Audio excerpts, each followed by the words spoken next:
जय माता दी। राधे राधे भक्तों। गुप्त नवरात्रा में आज श्री दुर्गा सप्तशती के 8वें और 9वें अध्याय का अध्ययन कर रहे हैं। 8वें अध्याय में रक्त बीज नामक राक्षस का माँ अम्बे के द्वारा उसका संहार करेगी और उसे मोक्ष की प्राप्ति होगी, उसका उद्धार करेगी। 8वां अध्याय रक्त बीज वध। मैं अणिमा आदि सिद्धि में ही किरणों से आवर्त भवानी का ध्यान करती हूँ। उनके शरीर का रंग लाल है और नेत्रों में करुणा लहरा रही है तथा हाथों में पास एक कुश बाण और धनुष शोभा पाते हैं। ऋषि कहते हैं चंड और मुंड नामक दैत्य के मारे जाने तथा बहुत सी सेना का संहार हो जाने पर दैत्यों के राजा प्रतापी शुंभ के मन में बड़ा ही क्रोध हुआ। उसने दैत्यों की संपूर्ण सेना को युद्ध के लिए कुछ करने की आज्ञा दी। बोला, आज उदाया युद्ध नामक के 86 दैत्य सेनापति अपने सेनाओं के साथ युद्ध के लिए प्रस्थान करेंगे। कुंभ नामक वाले दैत्य ने 84 सेना नायक अपनी वाहिनी से घिरे हुए यात्रा करे। 50 कोटि वीर्य कुल के और 100 ध्रुम कुल के असुर सेनापति मेरी आज्ञा से सेना सहित कूच करेंगे। काल का दोहद मौर्य और काल के असुर भी युद्ध के लिए तैयार हो गए। मेरी आज्ञा से तुरंत ही प्रस्थान करें। भयानक शासन करने वाला असुराज शुंभ इस प्रकार आज्ञा दे और शस्त्र बड़ी बड़ी सेनाओं के साथ युद्ध के लिए प्रस्थान हुआ। उसके अत्यंत ही भयंकर सेना आती देखकर चंडिका ने अपने धनुष की टकरार से पृथ्वी और आकाश के बीच का भाग गुंजा दिया। राजन, तदंतर देवी के सिंह ने भी बड़े जोर जोर से दहाड़ना आरंभ कर दिया। फिर अंबिका ने घंटे के शब्द से उस ध्वनि को भी और बढ़ा दिया। धनुष की टकरार, सिंह की दहाड़ और घंटे की ध्वनि से संपूर्ण दिशाएं गूंजने लगी। उस भयंकर शब्द से काली ने अपने विकराल मुख को और भी बढ़ा लिया तथा इस प्रकार वह विजयिनी हुई। उस तुमुल नाद को सुनकर दैत्यों की सेनाओं ने चारों ओर से आकर चंडिका देवी, सिंह तथा काली देवी को क्रोधपूर्वक घेर लिया। हे राजन, इसी बीच में असुरों के विनाश तथा देवताओं के अभ्युदय के लिए ब्रह्मा, शिव, कार्तिकेय, विष्णु तथा इंद्र आदि देवों की शक्तियां जो अत्यंत ही पराक्रम और बल से संपन्न थी, उनके शरीर से निकलकर उन्हीं के रूप में चंडिका देवी के पास गई। जिस देवता का जैसा रूप, जैसी वेशभूषा और जैसा वाहन, ठीक वैसे ही साधनों से संपन्न हो उसकी शक्ति असुरों से युद्ध करने लगी। सबसे पहले हर्षयुक्त विमान पर बैठी हुई अक्षय सूत्र और कमंडलों से सुशोभित ब्रह्मा जी की शक्ति उत्पन्न हुई, जिसे ब्रह्मणी कहते हैं। महादेव जी की शक्ति विषंब पर आरूढ़ हो हाथों से श्रेष्ठ त्रिशूल धारण किए, महानाग का कड़ंग पहने हुए, मस्तक में चंद्र रेखा से विभूषित हो वहां आग पहुंची।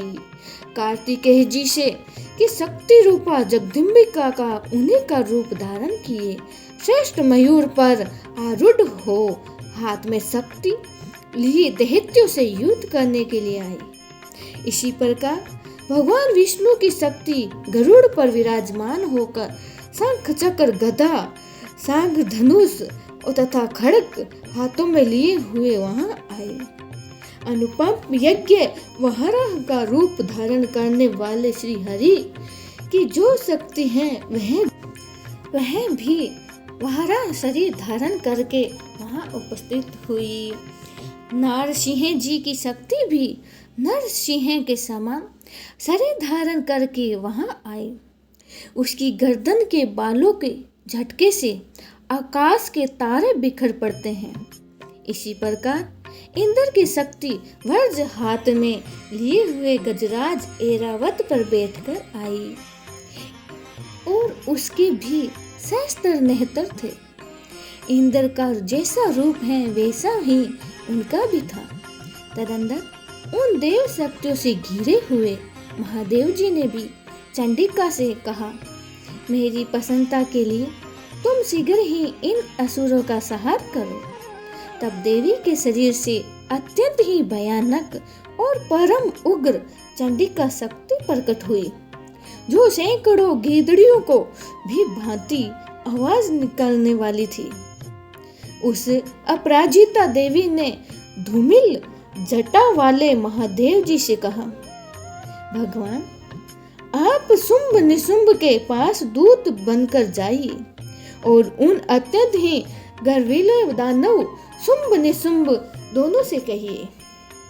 साथ ही उनके अतिरिक्त भी जो दानव युद्ध के लिए वहां उपस्थित है उनको भी ये संदेश दीजिए कि दैत्यों, यदि तुम जीवित रहना चाहते हो तो पाताल लोक लौट जाओ।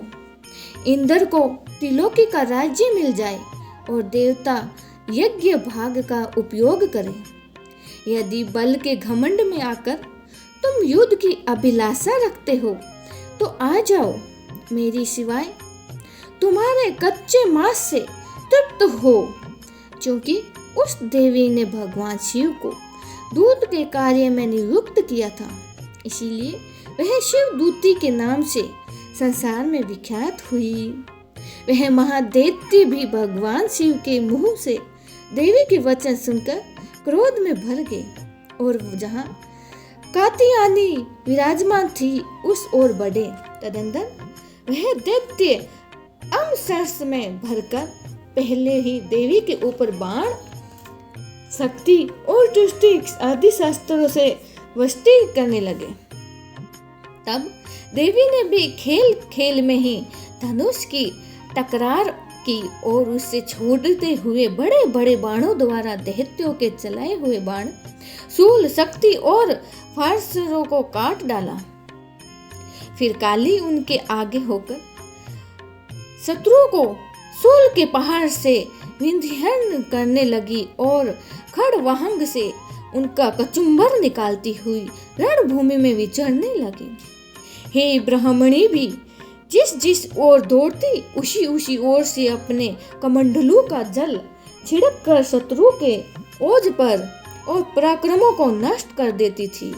महेश्वरी त्रिशूल से तथा वैष्णवी ने चक्र से और अत्यंत ही क्रोध में भरी हुई कुमार कार्तिकेय की शक्ति से दैत्यों का संहार आरंभ किया।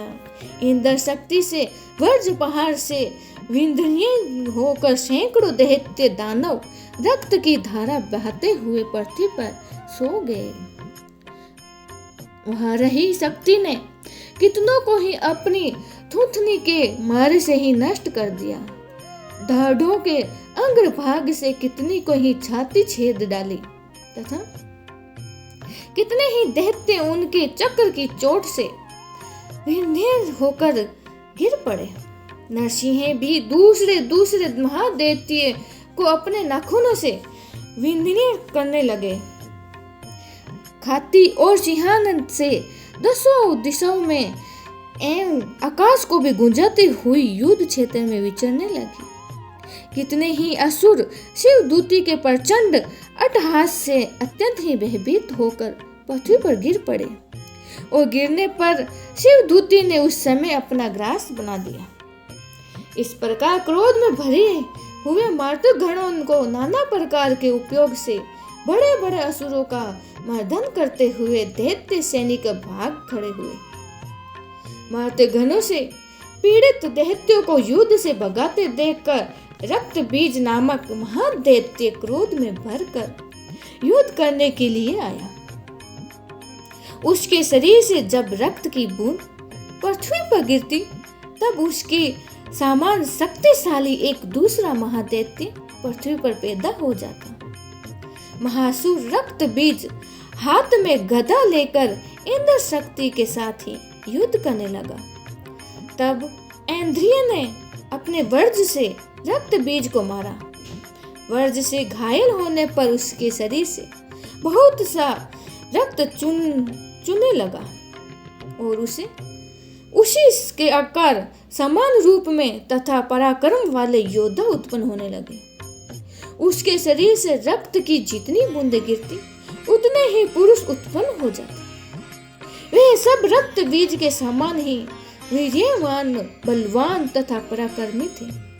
वह रक्त से उत्पन्न होने वाले पुरुष भी अत्यंत ही भयंकर अस्त्र शस्त्रों का प्रहार करते हुए वहां मर्द गणों के साथ घोर युद्ध करने लगे। पुनः वज्र के प्रहार से जब उनका मस्तक घायल हुआ तब रक्त बहने लगा और उससे हजारों पुरुष और उत्पन्न हो गए। वैष्णवी ने युद्ध में रक्त बीज पर चक्र का प्रहार किया तथा ऐन्द्री ने उस दैत्य सेनापति को गदा से चोट पहुंचाई। वैष्णवी ने चक्र से घायल होने पर उसके शरीर से जो रक्त बहा उससे जो भी उसी के बराबर के आकार वाले शस्त्रों महादैत्य प्रकट हुए। उनके द्वारा संपूर्ण जगत व्याप्त हो गया। कौमारी ने शक्ति से वाराही के खड्ग से और महेश्वरी ने त्रिशूल से महादैत्य रक्त बीज को घायल किया। क्रोध में भरे हुए उस रक्त बीज ने भी गदा से सभी मात शक्तियों पर पृथक प्रहार किया। शक्ति और शूल आदि से अनेक बार घायल होने पर जो उसके शरीर से रक्त की धारा पृथ्वी पर गिरी उसी से ही सैकड़ों असुर उत्पन्न हुए। इस प्रकार उस महादैत्य के रक्त से प्रकट हुए असुरों द्वारा संपूर्ण जगत व्याप्त हो गया। इससे उन देवताओं को बड़ा भय हुआ। देवताओं को उदास देकर चंडिका ने काली से शीघ्रतापूर्वक कहा, हे चामुंडे, तुम अपना मुख और भी फैलाओ तथा मेरे शस्त्रपात से घिरने वाले रक्त बिंदुओं और उनसे उत्पन्न होने वाले महादैत्यों को तुम अपने इस उतावले मुख में खा जाओ। इस प्रकार रक्त से उत्पन्न होने वाले महादैत्यों का भक्षण करती हुई तुम रण में विचलित हो रहो। ऐसा करने से उस दैत्य का सारा रक्त क्षण हो जाएगा, वह स्वयं ही नष्ट हो जाएगा। उन भयंकर दैत्य को जब तुम खा जाओगी तब दूसरे नए दैत्य उत्पन्न नहीं हो सकेंगे। काली से यूं कहकर चंडिका का देवी ने त्रिशूल से रक्त बीज को मारा और काली ने अपने मुख में उसका रक्त ले लिया। तब उसने महाचंडिका पर गदा से प्रहार किया, किंतु उस गदा पाने देवी को तनिक भी वेदा नहीं। रक्त बीज के घायल शरीर से बहुत सा रक्त गिरा, किंतु जो ही वह गिरा त्यों ही चामुंडा ने उसे अपने मुख में ले लिया। बोलो चामुंडा मात की जय हो। रक्त गिरने से काली के मुख में जो महादैत्य उत्पन्न हुए उन्हें भी वह चट कर गई। उससे रक्त बीज का रक्त भी पी लिया तथा तदंतर देवी ने रक्त बीज को जिसका रक्त चामुंडा ने पी लिया था वज्र, बाण, खड्ग तथा त्रिशूल आदि से प्रहार कर डाला। राजन, इस प्रकार शस्त्रों के समुदाय से हाथ एवं रक्तहीन हुआ महादैत्य रक्त बीज पृथ्वी पर गिर पड़ा। नरेश्वर, इससे देवताओं को अनुपम हर्ष की प्राप्ति हुई और मर्त्य गण उन असुरों के रक्त पान के मध्य से उद्धत सा होकर नृत्य करने लगा। भूलो अम्बे मैया की जय हो। इस प्रकार श्री मार्कंडेय पुराण से सर्ववर्णिक मनंतर की कथा के अंतर्गत देवी महात्म्य में रक्त बीज वध नामक 8वां अध्याय पूरा हुआ। भक्तों, अब हम आपको 9वां अध्याय का अध्ययन करेंगे, जिसमें निशुंभ का वध होगा। आइए भक्तों, 9वां अध्याय में मैं अर्धनारीश्वर के श्री विग्रह की निरंतर शरण लेती हूँ। उसका वर्ण बंदूक पुष्प और सुवर्ण के समान रक्त पित्त मिश्रित है। वह अपनी भुजाओं में सुंदर अक्षयमाला, पास, अंकुश और वर्धन मुद्रा धारण करता है। अर्धचंद्र उनका आभूषण है तथा वह 3 नेत्रों से सुशोभित है। राजा ने कहा, भगवान, आपने रक्त बीज के वध से संबंध रखने वाली देवी चरित्र का यह अद्भुत ही मातम मुझे बताया है। अब रक्त बीज के मारे जाने पर अत्यंत ही क्रोध में भरे हुए शुंभ और निशुंभ जो कर्म किया है उसे मैं सुनना चाहता हूँ। ऋषि कहते हैं, हे राजन, युद्ध में रक्त बीज तथा अन्य दैत्यों के मारे जाने पर शुंभ और निशुंभ को क्रोध की कोई सीमा नहीं रही। अपनी विशाल सेना इस प्रकार मारी जाती देखकर शुंभ निशुंभ अमर्ष में भरकर देवी की ओर दौड़ा। उसके साथ ही असुरों की प्रधान सेना थी। उसके आगे पीछे तथा पार्श्व भाग में बड़े बड़े असुर थे, जो क्रोध से ओठ चबाते हुए देवी को मार डालने के लिए आए। महापराक्रमी शुंभ भी अपनी सेना के साथ मर्त्य गणों से युद्ध करके क्रोधवंश चंडिका को मारने के लिए आ पहुंचा। तब देवी के साथ ही शुंभ और निशुंभ का घोर संग्राम छिड़ गया। वह दोनों दैत्य मेघों की भांति बाणों की भयंकर वृष्टि कर रहे थे। उन दोनों के चलाए हुए बाणों को चंडिका ने भी अपने बाणों से समूह से तुरंत ही काट डाला और शस्त्र समूहों की वर्षा करके उन दोनों दैत्यपतियों के अंगों में भी चोट लगी। निशुंभ ने तीखी तलवार और चमकती हुई ढाल लेकर देवी के श्रेष्ठ वाहन सिंह के मस्तक पर प्रहार किया। अपने वाहन को चोट पहुंचाने पर देवी ने सूरभर नामक बाण से निशुंभ की श्रेष्ठ तलवार तुरंत ही काट डाली और उसकी ढाल को भी, जिसमें 8 चांद जड़े थे, खंड खंड कर दिया। ढाल और तलवार के कट जाने पर उस असुर ने शक्ति चलाई, किंतु सामने आने पर देवी के चक्र से उनके भी 2 टुकड़े कर दिए। अब तो निशुंभ क्रोध से जल उठा और उन दानव ने देवी को मारने के लिए शूल उठाया, किंतु देवी ने समीप आने पर भी उसे भी मुक्के से मारकर चूर कर दिया। तब उसने गदा घुमाकर चंडी के ऊपर चलाई, परंतु वह भी देवी के त्रिशूल से कटकर भस्म हो गई। तदनंतर दैत्य राज शुंभ निशुंभ हर्षा हाथ में लेकर आते देखकर देवी ने बाण समूह से घायल कर धरती पर सुला दिया। उस भयंकर पराक्रमी भाई निशुंभ के धराशायी हो जाने पर शुंभ को बड़ा क्रोध हुआ और अंबिका का वध करने के लिए वह आगे बढ़ा। रथ पर बैठे बैठे ही उत्तम आयुधों से सुशोभित अपनी बड़ी बड़ी 8 अनुपम भुजाओं से समूचे आकाश को ही ढककर वह अद्भुत शोभा पाने लगा। उसे आता देखकर देवी ने शंख बजाया और धनुष की पतचल का भी अत्यंत ही दुस्सह शब्द किया। साथ ही अपने घंटे के शब्द से, जो समस्त दैत्य सैनिकों का तेज नष्ट करने वाला था, संपूर्ण दिशाओं को व्यापन कर रहा था। तदनंतर सिंह ने भी अपनी दहाड़ से, जिसे सुनकर बड़े बड़े गजराज का महान मद दूर हो जाता था, आकाश, पृथ्वी और 10 दिशाओं को गूंजा दिया। फिर काली ने भी आकाश में उछलकर अपने दोनों हाथों से पृथ्वी पर आघात किया।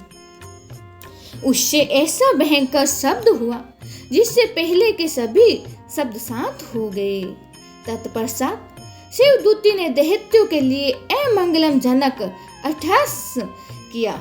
इन शब्दों को सुनकर समस्त असुर थर्रा उठे, थरथराने लगे, किंतु शुंभ को बड़ा ही क्रोध हुआ।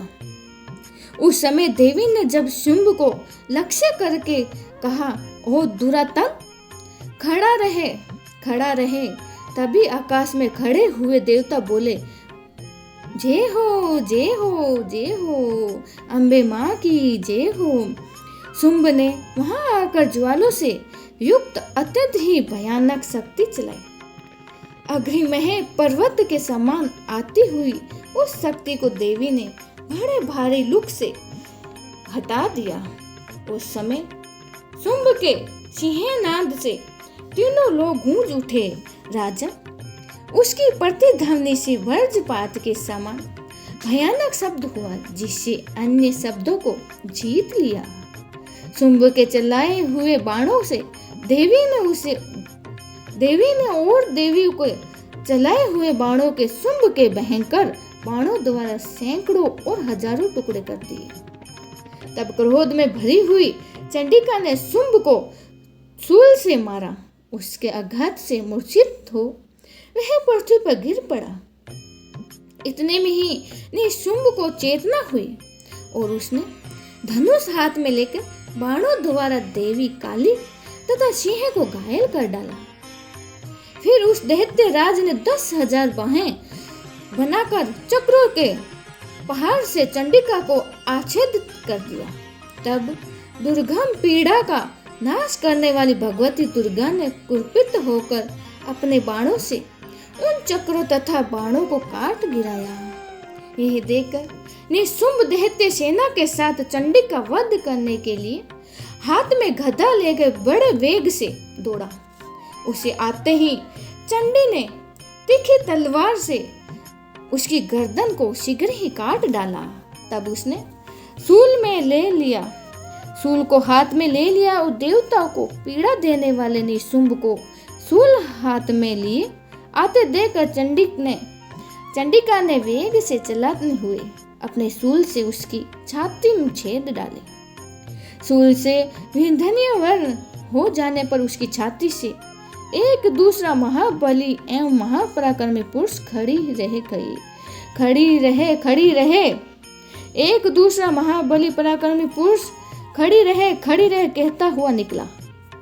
उस निकलते हुए पुरुष की बात सुनकर देवी ठठराकर हंसी और हंस पड़ी और खड़क से उन्होंने उसका मस्तक काट डाला।